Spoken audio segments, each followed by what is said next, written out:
Hello, UCAR. Peter Christensen here, coming to you from the CEO's desk. Wanted to talk a little bit about sellers backing out of contracts. So I'm hearing that a lot in this market. Hey, the seller wants to back out of this contract. Trouble is, I don't know what that means. What do you mean when you say the seller is backing out of the contract?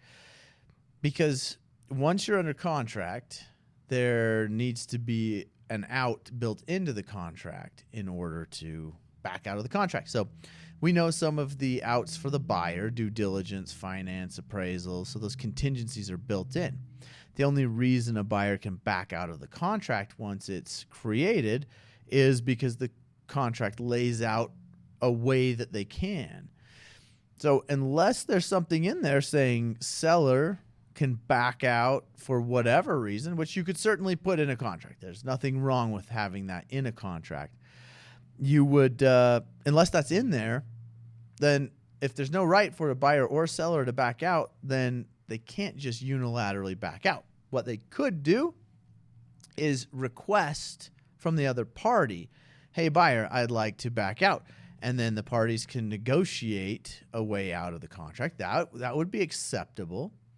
Otherwise, if there is no out built into the contract and the other party does not agree to let someone out of the contract, then the only way out would be to default on the contract. So basically, I'm not performing my obligations under this contract, which is a breach of the contract. What does that do? Well, 16.2 kicks in if it's the seller that's defaulting. Now, that gives the buyer several remedies. I know the most common is that the buyer is at option number 1, 16.2 in the REPC. If seller defaults, buyer may elect one of the following remedies. A, cancel the REPC, and in addition to receiving their earnest money back, buyer may elect to accept from seller as liquidated damages a sum equal to the earnest money deposit. So it's probably the most common remedy when the seller defaults from the contract. But there are two others as well outlined in the contract.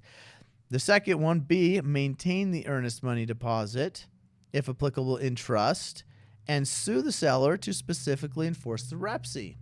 So they have a contract. If a seller is trying to default on the contract or is defaulting on the contract, then the buyer could sue the seller to enforce the contract. We have a legally binding contract. You didn't have an out that you could take advantage of in the contract, so I'm going to ask the courts to uphold the contract and force you, seller, to follow through with your obligations in the contract. So that's option B. And then option C, accept a return of the earnest money, if applicable, and pursue any other remedies available at law. So that would be sue for a different reason, but those are the three options. So when I hear that seller wants to get out of the contract or is backing out of the contract, that always comes to mind is, what is the result of this? Like I said, seller, if they do not have an out, has to either negotiate an out, which they can do. Buyer could accept a payment penalty. Buyer could, whatever the remedy is, they can negotiate a remedy for seller backing out of the contract. Otherwise, seller would have to default, which opens up all of those options. So hopefully that doesn't happen. Hopefully the parties are able to get through the contracts and everything goes well. But just know that's what happens when a seller defaults on the contract. You have those options. Hopefully that's helpful. Throw in a comment if you want a topic covered, or if you have questions based off of this topic. Happy to get to them. Check out our other videos if you find this helpful.